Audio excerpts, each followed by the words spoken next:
George Washington's biggest success, holding the Continental Army together during the Revolution.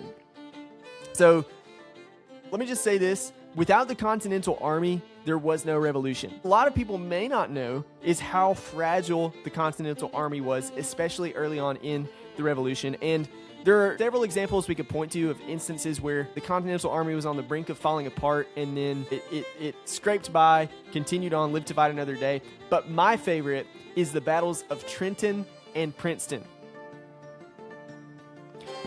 Hello and welcome to Mirror of Kings, where we hold history's most influential lives up to the mirror of truth. This is our pilot episode, and there is no one I can think of who would be more appropriate for this episode than America's first commander-in-chief, George Washington. But before we dive in, I'd like to take a second just to introduce myself and give you an idea of what you can expect from this podcast. My name is Evan Patrick. I'm a former youth minister, history teacher, and U.S. Army veteran who no longer does any of those things. I started Mirror of Kings because I love history, storytelling, and inspiring others to live with intentionality. And beyond that, I'm a curious person who loves to learn, and I learn best when I get to share the things that I'm learning with others. I wanted to create something that would allow me to further investigate and learn from the great men and women of history. So rather than just sharing information with you about history that you could find on your own, I want to invite you to come alongside me as we hold up a mirror to historical figures like George Washington and to ourselves. Every historian has biases, whether they admit it or not. So rather than telling you I am going to be completely objective on this podcast, I'd like to be very transparent with you and the perspective that you're going to be getting, which from me is that of a Christian worldview. Now, I created a longer episode 0 that you can listen to that provides a bit of a longer explanation about what that means, about what a Christian worldview is. A little bit longer explanation about the name of this podcast and what to expect. So if you're curious and you haven't already, I would encourage you to go and listen to episode 0 of this podcast. But for now, let me just tell you that while like any of us, my perspective is limited, my Christian worldview challenges me to seek truth even when it is inconvenient, because as the scriptures say, the truth will set you free. And for that reason, I believe that whether you are a Christian or not, you will be able to benefit from my perspective. So in a nutshell, what I hope you will get from this podcast is relatable history from a Christian worldview perspective with lessons on life, leadership, and legacy. And with that, let's get started.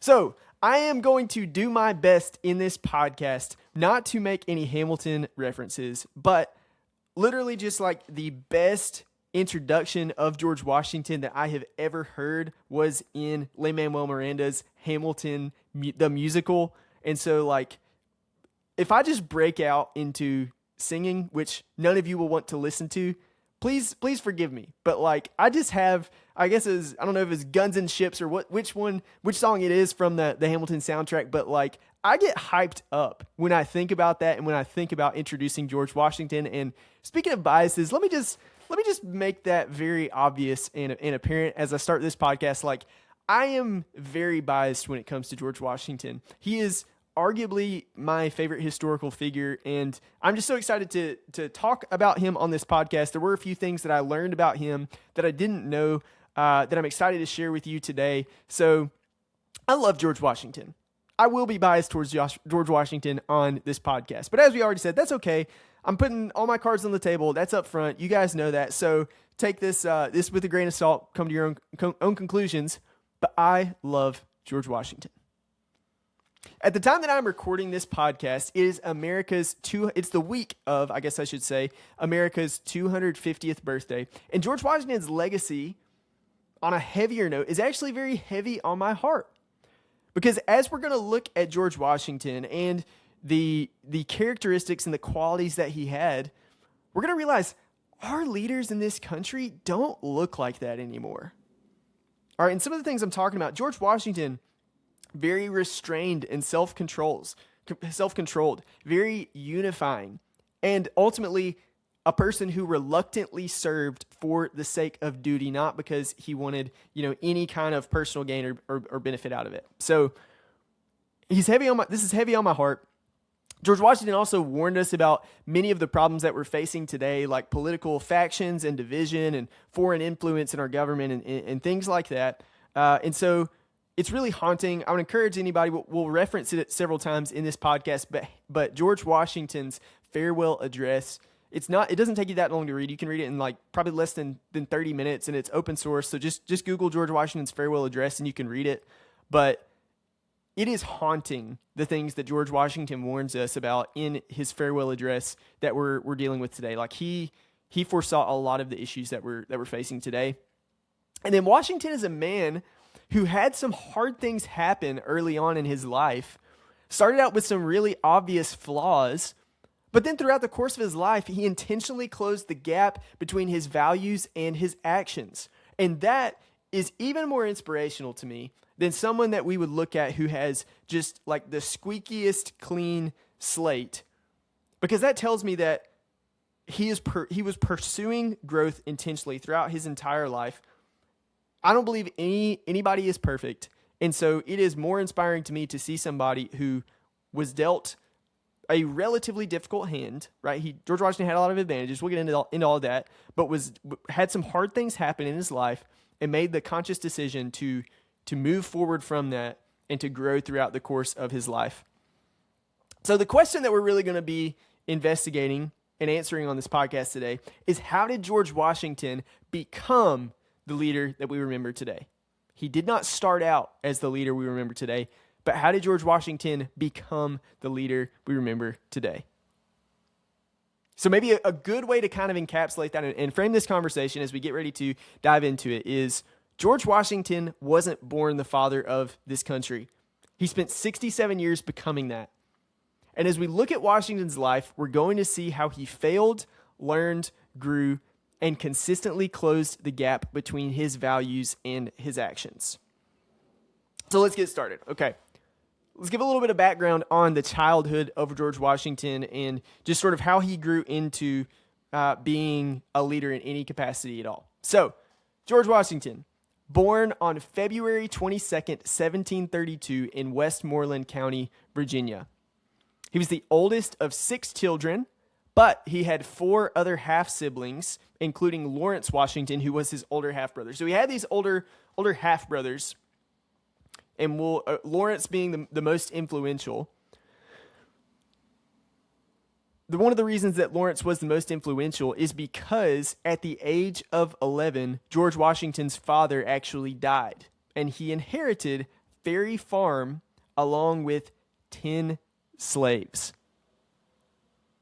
So think about that for a second, people, right? We talk about, in episode 0, I talk about this term chronological snobbery, which is an idea that C.S. Lewis talks about, where we judge people of history with a much harsher standard than we judge ourselves and our own morals today.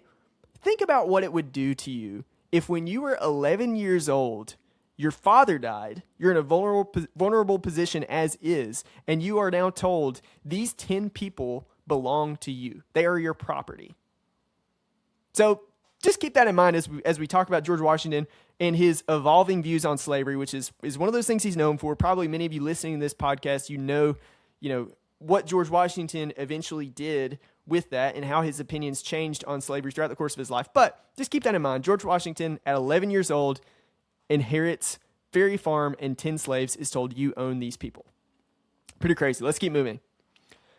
George Washington is really interesting when it comes to his education, because he was educated differently than many of the other founding fathers who received a classical education.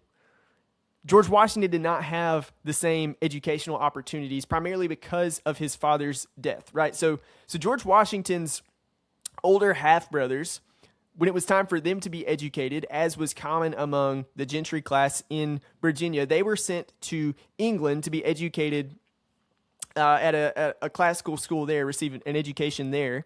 Appleby Grammar School is actually where George Washington's older half-brothers like Lawrence attended.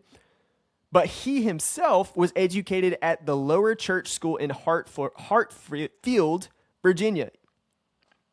So the education George Washington received here was very different than that his brothers got. So instead of a classical education, George Washington got more of what I would consider really like a blue-collar education, a lot of practical skills and not as much of the classics, right? So instead of learning things like Latin, Greek, and literature, George Washington was learning things like arithmetic, geometry, land surveying, and bookkeeping. It's like a mix between, like blue-collar trade school and business school. He's learning basically some practical things that are going to set him up to earn a living, but he's not, at this point in his life, getting into these really ideological things. He's learning how to be a businessman, basically. And he's learning trade skills like land surveying that are going to help him do that. All right? So George Washington never went to college like many of his contemporary founding fathers, and he never learned Latin or Greek.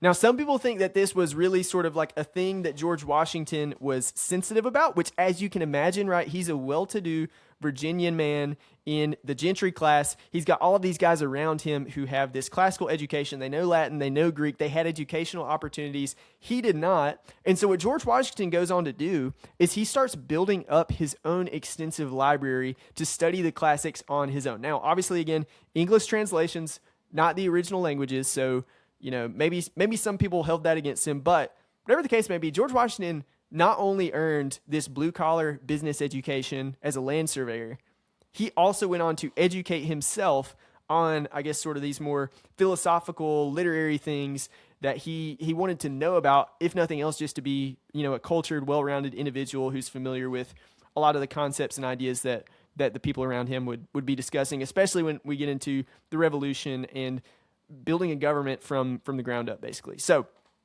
Washington does that. That's his education. He goes on to join the Virginia Regiment, which is a militia of the Virginia colony, right? So this is not this is technically a part of the British military. We're going to see, though, at the same time, while George Washington is gaining influence in the military, he is not going to be given the same opportunities as native-born Brits are in this, and we're going to see how that gives George Washington a little chip on his shoulder. But George Washington sees the Virginia Regiment as an opportunity for him to be able to gain influence, make connections, acquire new skills, and gain respect. Hey everyone, I hope you're enjoying this episode so far. If so, I'd love it if you'd take a second to like, comment, and subscribe to the podcast so you don't miss out on future episodes. If you want to go deeper on these topics and have our weekly newsletter delivered straight to your inbox, join our free Mirror of Kings newsletter at mirrorofkings.substack.com. That'll be linked in the show notes down below. And now, back to the episode. All right, so George Washington's character, we're going to see it really change throughout the course of his life. He's going to really be tested at some different moments here when it comes to his time in the Virginia Regiment. And the way that I would describe George Washington in the Virginia Regiment early on is he was a courageous but foolish commander early in his military career. Courageous but foolish. And maybe some good context for that. Okay, George Washington, at age 22, we're going to zoom in on this scene that many are probably familiar with. I think maybe in some ways George Washington gets a little bit too hard of a time for this. It's called the Jumonville Affair. George Washington kind of ignites the French and Indian War, which is kind of crazy when you think about it. The French and Indian War, you can make a very strong argument in many ways brought on the American Revolution. We're not going to go down that rabbit hole today. That's more so a broader topic for the American Revolution. But George Washington, at the ripe old age of 22, he's a 22-year-old major in the Virginia Regiment. He's on orders to confront the French at the forks of the Ohio River. So just a little context there. Prior to the French and Indian War, the British colonies are there in North America. You've also got the French territories to the west. The British and French are having more and more conflicts over that land, disputing over who has a claim to it. There's a lot of tension building, and there's again, minor conflicts going on that could potentially spiral into something greater. George Washington is on orders basically to deliver a message to the French to tell them, hey, we lay claim to this land. And he actually decides, hey, rather than delivering this message we're actually going to attack this small French detachment that looks like they're doing recon, looks like a reconnaissance party.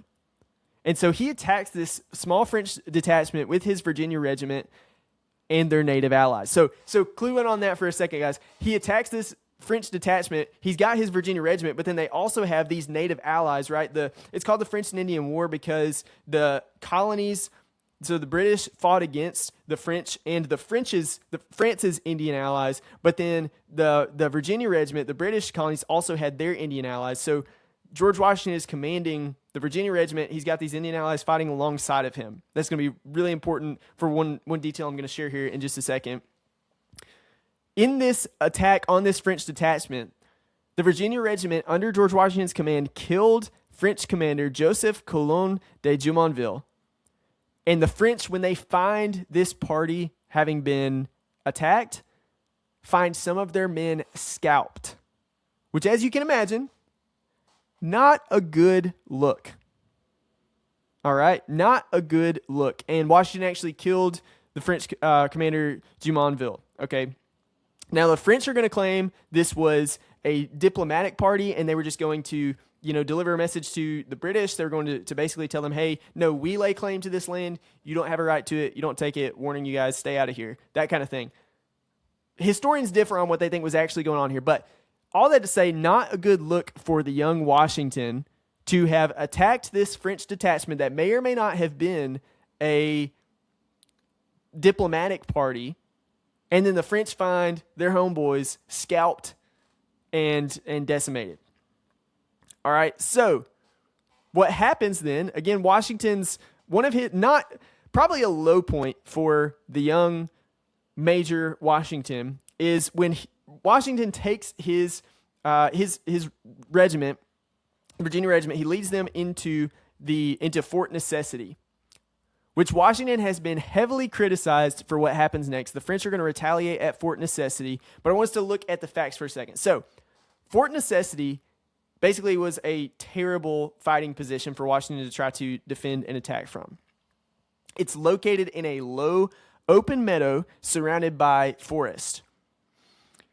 So, just to start with, it's in a bowl. You've got forest all around you where anybody who is going to be attacking or invading, they've got plenty of cover and concealment to hide behind these trees, fire into you. They've got the high ground they're firing down. So the French had higher firing positions, lots of concealment. And of about the 400 men under Washington's command, 22 were killed, 29 were wounded, 1 was captured, and he made the hard decision that he needed to surrender. So I do feel at times, right, it is probably exaggerated as to how bad George Washington was as a field commander or as a military strategist. We're going to see in the Revolution how he really he wasn't necessarily that great at combat, but he was really good at a couple other things that we'll get into. But this is Washington's low point. His men get killed by the French. They were in a terrible position. They shouldn't have. Washington should not have put his men in that position, and he ends up resigning his commission, which he actually did twice. Okay, so just think about that for a second. Looking at George Washington's legacy, this is a man who resigned he would go on to become the commander-in-chief of the Continental Army in the American Revolution, resigned his commission twice before getting to that point. Let that sink in. All right, and there were different reasons each time that Washington resigned his commission. Once he did it out of frustration, because colonial officers could not be ranked higher than British officers regardless of experience. So that really bothered Washington. That's what most of us, right? It's like you have a boss who won't give you a promotion because, he wants his son to be higher in the organization than you or something like that, right? So just because Washington was born in Virginia, he wants to kind of be well respected in British society, be considered as an equal to he is a British subject at that point, wants to be considered equal there, and because he was born in the colonies, he can't be. Okay? And then the second time he resigned his commission, it was after he helped capture Fort Duquesne. He actually kind of redeemed himself in a lot of ways in the frontier later on in the French and Indian War. But at this point, he mainly resigned just because he wanted to return to his private life, to his plantation at Mount Vernon. So that is also another theme that we're going to see in Washington's life is really all he wants to do is go back to the farm and live a quiet, private life. Okay, which is really pretty admirable. He's not ends up not being thirsty for power. Early in his life, he was ambitious. He had some issues with, pride, probably getting under his skin because he couldn't be promoted as quickly as he wanted to be, or he couldn't be promoted beyond a certain level, rather, I guess I should say. So George Washington was known, though, early on in his life, ambitious, a little bit hungry for, making a name for himself, and a little bit of a temper, right? A little bit impulsive. All right. So I want to talk for a second about Mount Vernon. Mount Vernon, you can't talk about George Washington's life without talking about Mount Vernon. So let's talk about this property. After he has served in this war, he's resigned his commission twice, returned to his private life at Mount Vernon. What is this Mount Vernon property all about? Well, Mount Vernon was inherited from his half-brother Lawrence. So this had belonged to Lawrence. Lawrence passed away really when George Washington was pretty young. Also, Lawrence had tuberculosis. George Washington had traveled with him to Barbados. That's when he learned about, smallpox and smallpox vaccination, stuff like that. Washington himself, George Washington, got sick with smallpox while they were there. But he inherits Mount Vernon from Lawrence. And I want to tell you a little bit about George Washington's daily routine because I think it gives us some insight into what kind of a man he was, especially the way that he records this and the type of routine that he had. Just to give you a picture of day-to-day life for George Washington when he's not out slaughtering the French or slaughtering redcoats, anything like that. This is what George Washington's life looks like, and we know this because he recorded it in his daily journals. So before sunrise, typical day for George Washington daily routine. All right, George Washington, if he was an influencer, before sunrise, he would wake up. So wake up early, read his correspondence, meet with his estate managers, so the guys that are working the land, that are managing things. In the morning, he would ride on horseback across the farms and kind of check out things, see what was going on. He would inspect crops, fences, livestock, and buildings. He would speak with the overseers, so really hands-on guy, knowing what's going on his properties. He would make decisions about planting and harvesting. And in the afternoon, he's writing letters, sometimes dozens of letters in a week. He's reviewing financial accounts, and he's meeting with visitors. Going on to the evening time, George Washington typically had a family dinner. Then he would move on to reading or conversation if he had special guests at the home, sitting around having conversation. And then he would retire and go to bed early, right? So, two important habits here that we observe from Washington's life. One is meticulous record keeping. He wrote down everything plainly, right?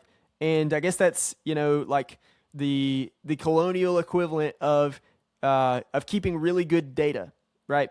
So he had meticulous record keeping and a highly structured routine. So when we look at George Washington's journals, a lot of the days look almost identical.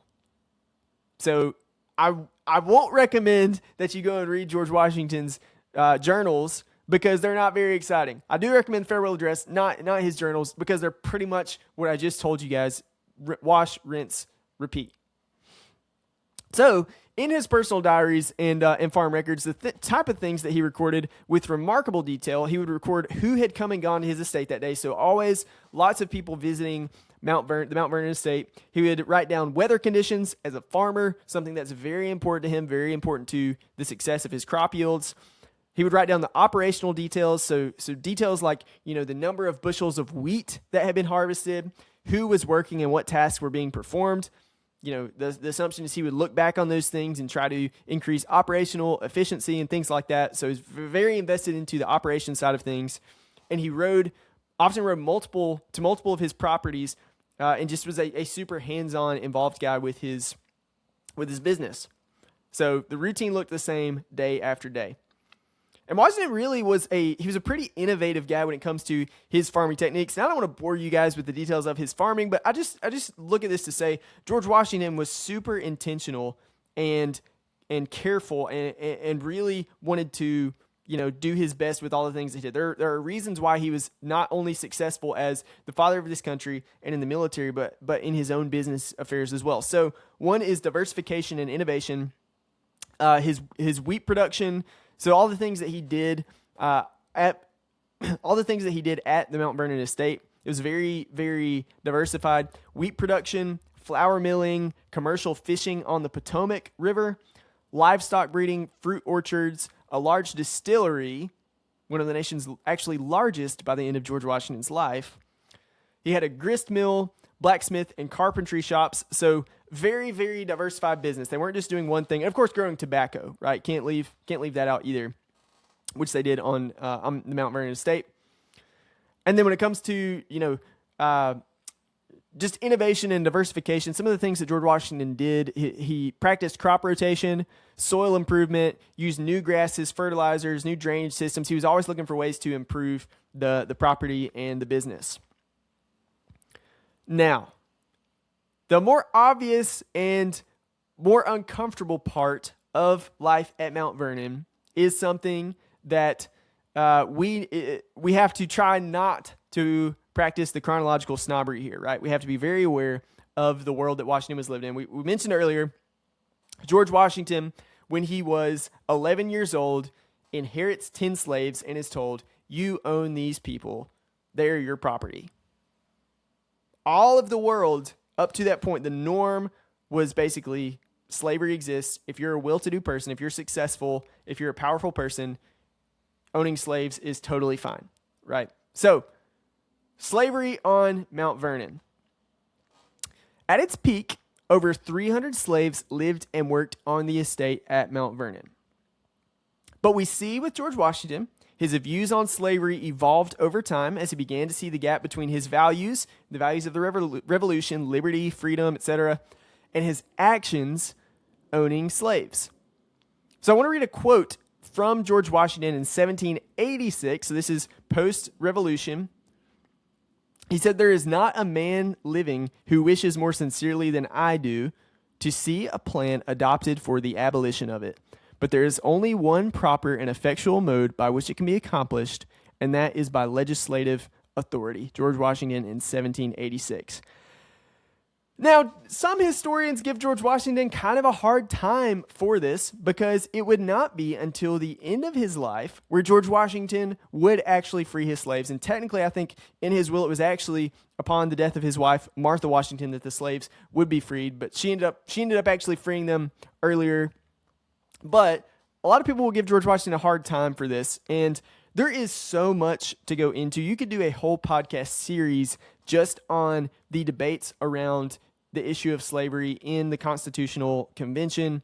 And so we clearly don't have time to go into all that. But all that is to say, this is a complicated issue in this time, the era of the Revolution. George Washington was in good company among other founding fathers who recognized that slavery was not exactly consistent with the ideals of the Revolution and who sought change in that. There were a lot of practical reasons, which you could call excuses, depending on how you want to interpret that, why they did not just immediately emancipate the slaves. They had built, the entire Southern economy had been built on slave labor, and so it was basically just a mess, fallen world, but it was something that weighed heavily on George Washington's conscience, and he famously freed his slaves in his will upon the death of his wife, Martha Washington. Not only did he free his slaves, he made provisions for the elderly among his slaves, which I think is noble and worth noting. So he wrote in his will, his last will and testament, the old and infirm shall be comfortably clothed and fed by my heirs while they live. So in other words, George Washington made provisions where once they were freed, the elderly would just be taken care of by his estate, right? They would not have an obligation to work anymore. They would just be taken care of and provided for, as is the noble thing to do for elderly people in your life, right? And he directed that the children be taught to read and write and be trained in a trade before they reached adulthood, which is also noble. So Washington clearly concerned that once these slaves are freed, that they would be able to make it in the world. And Washington thought that for the young, in order to do that, they need to be able to read and write, which was not looked upon favorably by many, but he made sure they knew how to read and write and that they had to trade so that they could earn a living before they reached adulthood and would be freed. So, as a little side note, many of the founding fathers who owned slaves noticed the same gap between their values and their actions, but objected to abolition for economic reasons because many would not have the means to provide for themselves or have a skilled trade, but Washington eventually put his money where his mouth is and freed his slaves, which I think is noble and worth noting. Now, how did George Washington get involved in politics?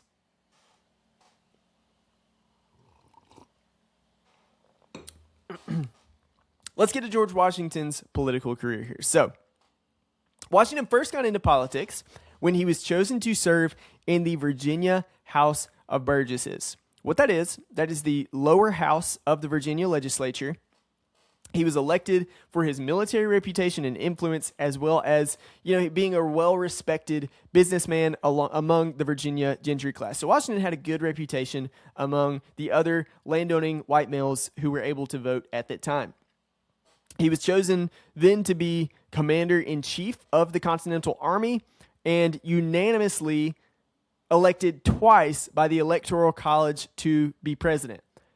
That has never happened since in the history of the United States. So George Washington, he didn't just get to this point overnight. There was a lot that happened throughout his life between, father dying at age 11, having an education to teach him some practical skills, that was not the typical classical education that the other founding fathers, other members of the gentry class would have received.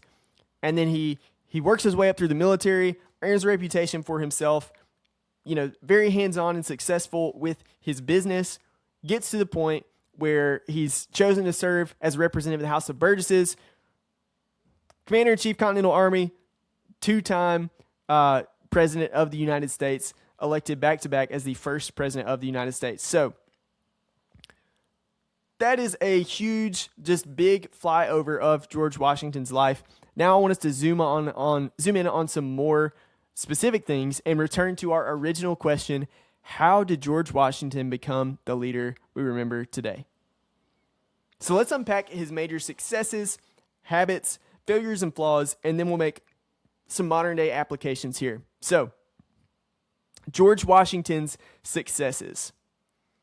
Probably the biggest success of George Washington's life, right? Pretty hard to do that when you're talking about the father of our country, right? But George Washington's biggest success, holding the Continental Army together during the Revolution. So let me just say this: without the Continental Army, there was no revolution. If you do not have a fighting force, you can't really have a revolution and expect to overturn and overthrow, the most powerful nation on earth at the time.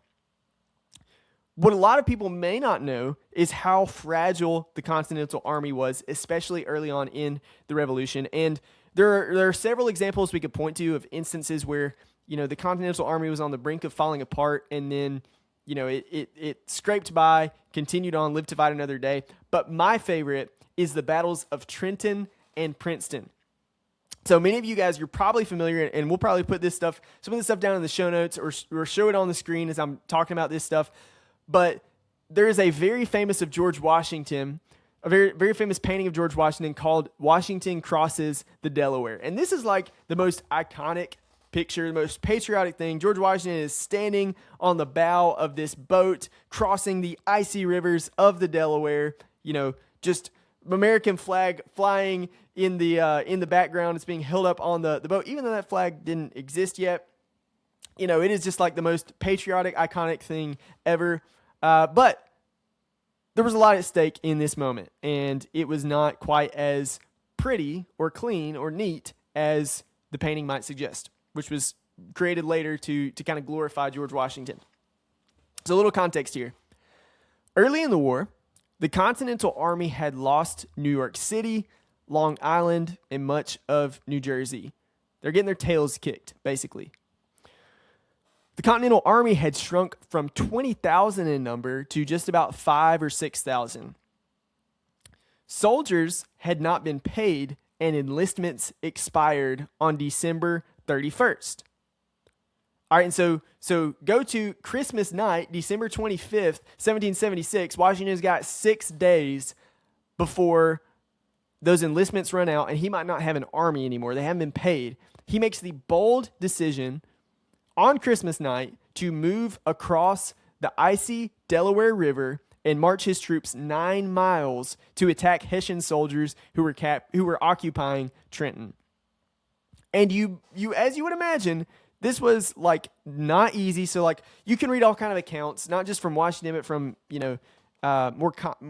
just like the foot soldiers on the ground, all kind of other people. Some of them did not have shoes. They were not well equipped. They didn't necessarily all have like winter clothes and stuff. Like this was brutal, especially moving across icy waters. Icebergs and wooden boats don't necessarily do very well. They actually had to design like a new type of boat in order to be able to cross and survive that.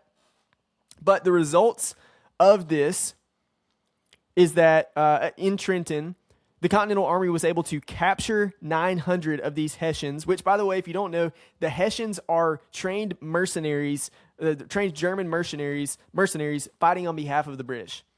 So they captured 900 of these guys, killed 20 to 25, and only lost 2 men in this battle. And they weren't even killed. The men that they lost were not even killed in the fighting. They were lost from cold exposure.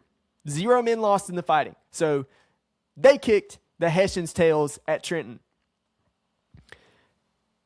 Beyond that, so what Washington does, after they kick the tails of the Hessians, these trained mercenaries at Trenton, they make the decision to cross back across the icy Delaware River to mount an offensive against the British at Princeton, which the Continental Army also won. So they kick the tails of the Hessians, cross back across the river, kick the tails of the British. Now, these guys have the belief and the courage. They're like, okay, we can do this thing. This whole revolution, like, we can do this. We can compete with these trained professional British soldiers. We're this ragtag group of guys who are just, like farmers and whatever the case may be, merchants, whatever.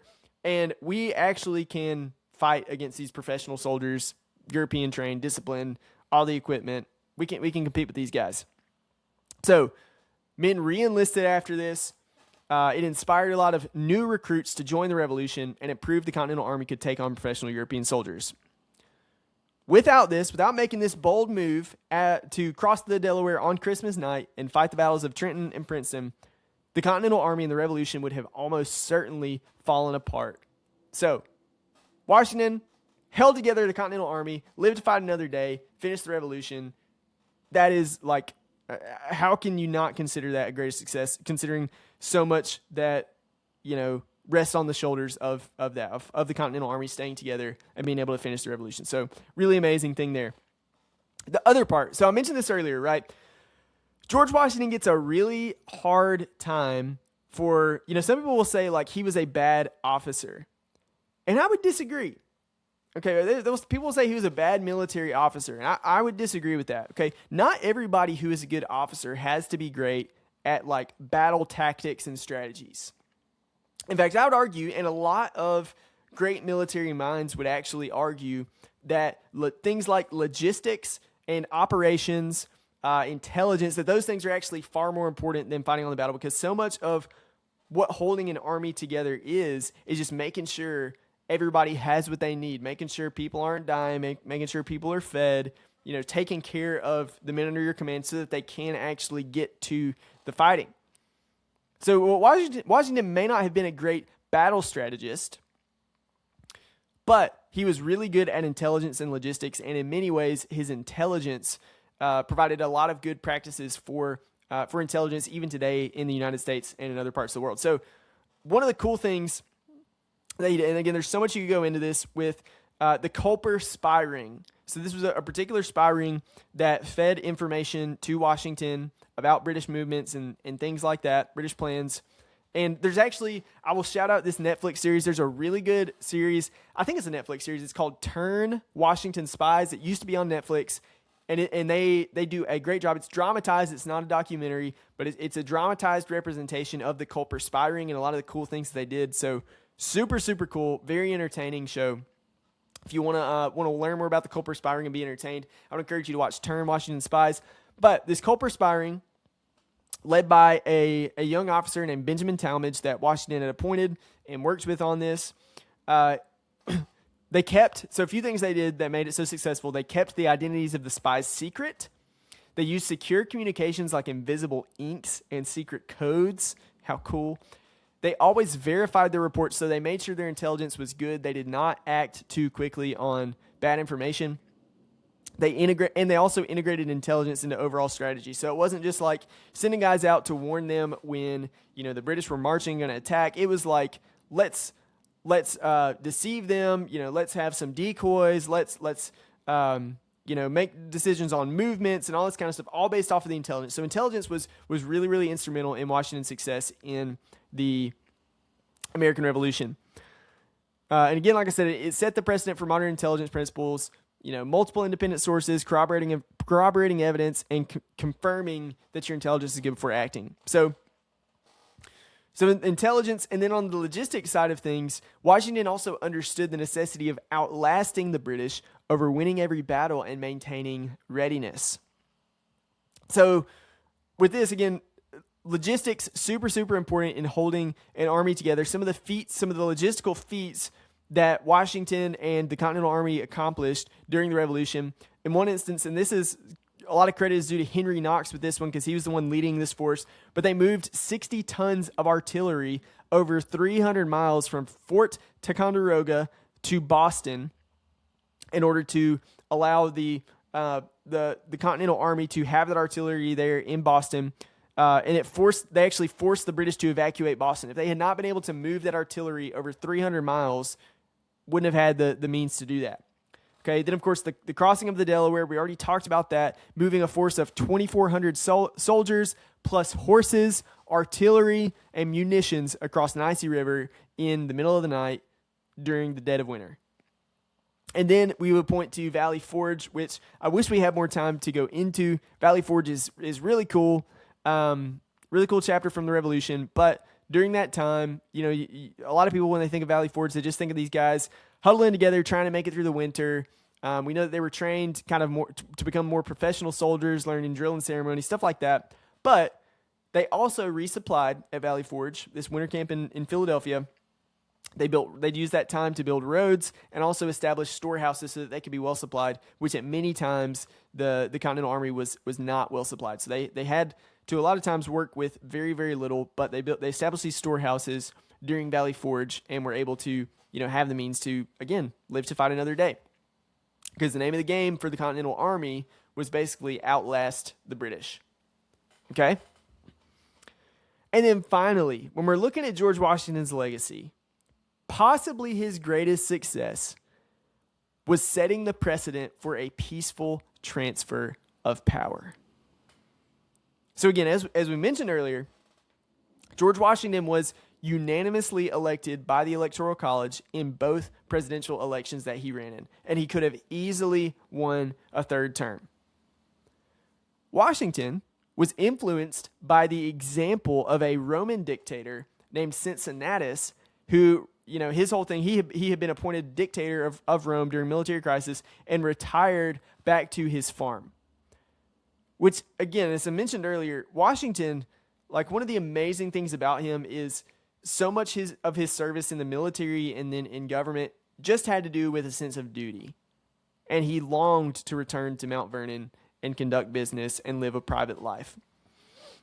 So that's what Washington decided to do after the presidency. And at the time, after his second term in the presidency, and at the time, there were no constitutional laws that would have prevented Washington from running for a third term.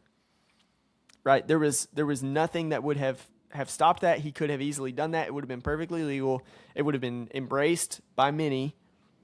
But he chose not to because he had the foresight to go, hey, if somebody remains in office too long, they can have too much power and they can lead to problems for this country. So the only president after George Washington to serve more than 2 terms, others followed his president. It was FDR. But after FDR's presidency, Congress passed the 22nd Amendment, officially limiting the president to 2 terms, which is why now it is considered illegal for a president to run for a third term or to serve more than 2 terms. So now it's actually officially law, and it's all because George Washington willingly relinquished his power after his 2 terms. So this just demonstrates the constant theme in Washington's life of reluctantly accepting power and responsibility and a desire to return to his private life on his plantation. Now, I've been saying a lot of really positive things about George Washington on this podcast, and I told you guys I am biased about George Washington. I love George Washington. But in order to be fair, I want to talk about a few of his failures and flaws, which again, cool thing about George Washington, he's a guy that early on in his life had several obvious flaws, and throughout the course of his life, he improves. And we're going to see how that was intentional. All right, so the first thing, George Washington, most people remember him for being calm and dignified. But many historians believe this is because Washington actually had a really, really bad temper. And he had to work so hard at controlling his temper and cultivating his character that the only way he was going to overcome it was by serious work.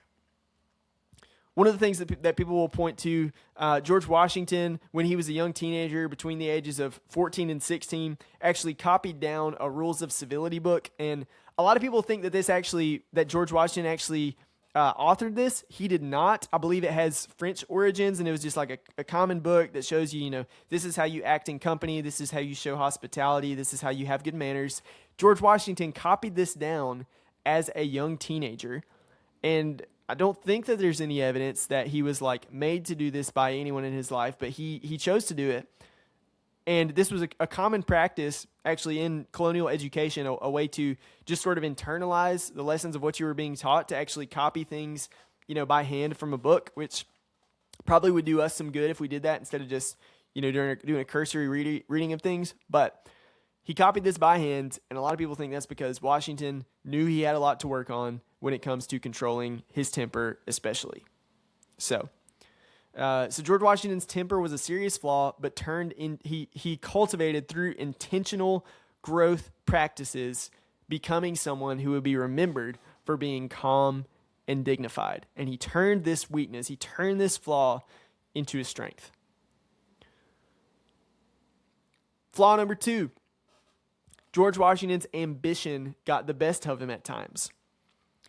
As a young man, he was eager for battle. As we mentioned, the Jumonville affair, right? He attacked this French detachment when all he was supposed to do was deliver a message. He was sensitive about his rank. It drove him crazy to the point that he resigned his commission, that he could not outrank a British officer, regardless of their age or experience or anything like that. And he was sometimes impulsive. And this even goes to early into his time leading the Continental Army in the Revolutionary War. He was sometimes impulsive. So his ambition got the best of him at times. But again, as we see at the end of his life, this is a man who is willingly giving up his power and setting that precedent for others, because all he really wanted to do was serve his duty and return to private life at his home in Mount Vernon. And then, of course, the most glaringly obvious flaw for us in the 21st century was slavery. All right, again, I keep going back to this, guys. George Washington, 11 years old, growing up in a world where slavery had been the norm in most times and in most places. Every successful man in the Virginia gentry that George Washington is being influenced by owned slaves. And he's told at age 11, these people are your property. So he grew up in a world where slavery had been the norm since the beginning of time, but he eventually changed his mind. And there are a few different reasons why we think George Washington might have changed his mind.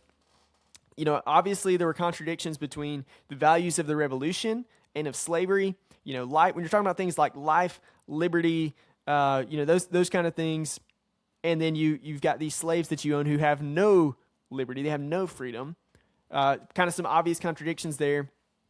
George Washington also had some experiences with black soldiers serving during the Revolution, so there's a chance that, maybe his time seeing these guys and their honor and their dignity in fighting for independence, that could have influenced his thoughts towards slavery.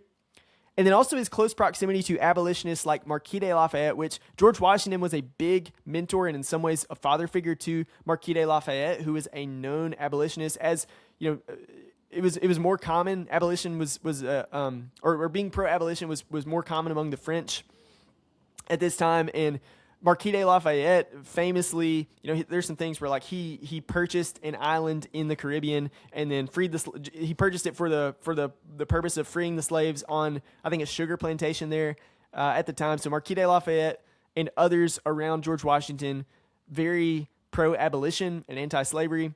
There's a good chance Marquis de Lafayette was able to influence Washington and his views in some way, shape, or form. Again, it did take until the end of Washington's life, but he's remembered for doing something he didn't have to do that made a clear statement about what he thought about the morality of slavery by freeing his own slaves at the end of his life. Now, one thing that gets complicated for a lot of people, especially if you are coming from a Christian worldview, you're a Christian like me, and it's really unsettling when you think about these guys committing such an atrocious sin as slavery, how a lot of these guys were Christians, and George Washington was one of them. George Washington, he was baptized into the Anglican Church and attended church regularly by all accounts. He did not, when we look at his private journals and his own spiritual journey, we do not see a lot of writings and reflections, deep reflections on like theology and, how he's growing in his faith and that kind of thing. But we do see some prayers. One example, George Washington writes in his journal, "Almighty God, increase my faith in the sweet promises of the gospel." Very simple, but nevertheless a beautiful prayer. We know that George Washington also frequently appealed to God's providence in his correspondences. He believed that so many different things in his life and with the Revolution and with the formation of the United States of America all had to do with the sovereign, providential hand of God moving history in this direction, and even in his own preservation in the midst of many battles. So he writes this. He's got a famous bullet hole story.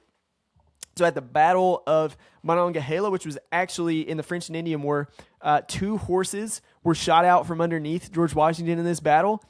And then when he finished the battle, he noticed that several bullets had actually passed through his jacket and that he was that close to being shot.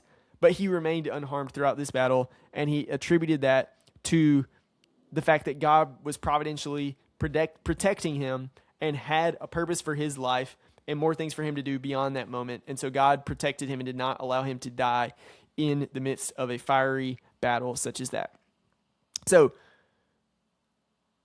another quote that is worth noting from Washington's writings, this actually comes from his farewell address. George Washington writes, "Of all the dispositions and habits which lead to political prosperity, religion and morality are indispensable supports."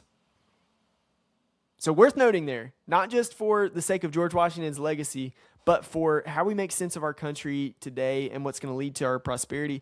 George Washington at least believed that religion and morality were indispensable to political prosperity. Let that sink in. Wrapping things up, I want us to get some modern applications from the life of George Washington. Again, this podcast is not just about holding up the mirror of truth to historical figures like George Washington. It's about turning the mirror to ourselves and seeing what lessons can we learn from this. So a few modern applications for us to think about as we get ready to wrap up this podcast. Number 1, play the hand that you've been dealt. You can't control what happens to you, but you can control how you respond. As we look at George Washington's life, we see that his father died when he was 11 years old. His mentor and older half-brother died when he was 20. He didn't get the education he thought he deserved, but he applied himself and used the resources and skills he did have at his disposal to ultimately gain independence for America and become the father of our country. Application number 2, Recognize your limitations and learn from others. None of us are good at everything. All right, we need people whose strengths balance our weaknesses, and Washington was a master at this. He was a master delegator, and even while he was intimately involved in his operations, whether it was in the military or the government or in his operations at his property in Mount Vernon, he was a master delegator, and he relied on people who were good at things that he was not. So he relied on Nathaniel Greene for logistics, Benjamin Talmadge for intelligence, Alexander Hamilton for finance, Thomas Jefferson for foreign affairs. And he notably spoke very little at the Constitutional Convention, even though he presided over it, right? Remember, Washington didn't have the classical education. Any classical education he did have, it came from his own self-study. He relied on the delegates to instead settle debates when they're talking about, ideals and things like that. And he wrote in response to being placed in command over the Continental Army, "I do not think myself equal to the command I am honored with." Man, this is a guy who recognizes his own weaknesses and is okay lifting someone else up, shifting the responsibility to them, and letting them compensate for his own weaknesses. That's a good leader. Application number 3, take responsibility for your mistakes. So it's often been said the only thing worse than making a mistake is making the same mistake twice. And we can see that even though early on George Washington made tactical errors, we see these flaws that he had, this temper that he had, this ambition that he had. He recognized those shortcomings and implemented recommendations from others in order to grow. He received feedback, he pursued growth, and he took responsibility for his mistakes. Application number 4, have strong convictions loosely held. Have strong convictions loosely held. So, all that to say, you can change your mind, right? Fight fiercely for your beliefs. You shouldn't roll over easily when your beliefs are challenged, but if someone convinces you through sound reasoning of something else, you can change your mind, okay? You can change your mind, and that is something that I think it is very hard for us to come to terms with today in 21st century America. You can do that. You can change your mind. It's okay. Nobody's right about everything. We learn new information, we get new inputs, and we can change our thoughts and opinions. Washington changed his mind on slavery after recognizing that this system was not consistent with his core values. And I would even commend him more so than, a lot of other things for this, because it is very hard to, when your framework of the world is that things work this way, to look outside of that and listen to some really hard truths and critiques that paint you to be a really bad person or to have participated in some bad things and go, you know what? That's wrong. I'm going to do something about it. And that's what Washington did ultimately at the end of his life, freeing his slaves. And then finally, application number 5, serve for the sake of duty, not selfish gain. So we're all stewards of the gifts we've been given, and we owe it to our friends, families, communities, and to God to exercise them for good. George Washington served for the sake of duty, even though he longed to retire to private life on his plantation long before he actually did. I would ask you guys, what is it that you are hesitating or refusing to dive into that would be good for those around you, that you could take responsibility of, even if it's something that you don't want to do, because you know that you should do it and that it would be a net positive to those around you? That's a question that I'm going to be asking myself after this podcast, because I think that is also another thing that we are very, very tempted with in today's society, is to be passive, is to withdraw, is to be distracted in different ways, and not dive first into those things that we know we should be doing that would benefit others around us because we don't want to. Okay? So, with that, I want to end this episode by reading an excerpt from George Washington's farewell address, which I think is really haunting for our current day and age, but super, super meaningful. So stick with me here. George Washington writes in his farewell address, "The unity of government, which constitutes you one people, is also now dear to you. It is justly so, for it is a main pillar in the edifice of your real independence, the support of your tranquility at home, your peace abroad, of your safety, of your prosperity, of that very liberty which you so highly prize. But as it is easy to foresee that from different causes and from different quarters much pains will be taken, many artifices employed to weaken your minds the conviction of this truth, as this is the point in your political fortress against which the batteries of internal and external enemies will be most constantly and actively, though often covertly and insidiously, directed. It is of infinite moment that you should properly estimate the immense value of your national union to your collective and individual happiness, that you should cherish a cordial, habitual, and immovable attachment to it, accustoming yourselves to think and speak of it as of the palladium of your political safety and prosperity, watching for its preservation with jealous anxiety, discountenancing whatever may suggest even a suspicion that it can in any event be abandoned, and indignantly frowning upon the first dawning of every attempt to alienate any portion of our country from the rest, or to enfeeble the sacred ties which now link together the various parts." George Washington in his farewell address. And with that, I just want to say thank you for reflecting with me today. I hope this has been both interesting and insightful to you, and if it was, please go ahead and like, subscribe, and comment down below which historical figures you would like to learn about in future episodes. Until next time, take an honest look in the mirror, examine where your own actions align with your values and where they fall short, and live with greater intentionality today. We'll see you next time.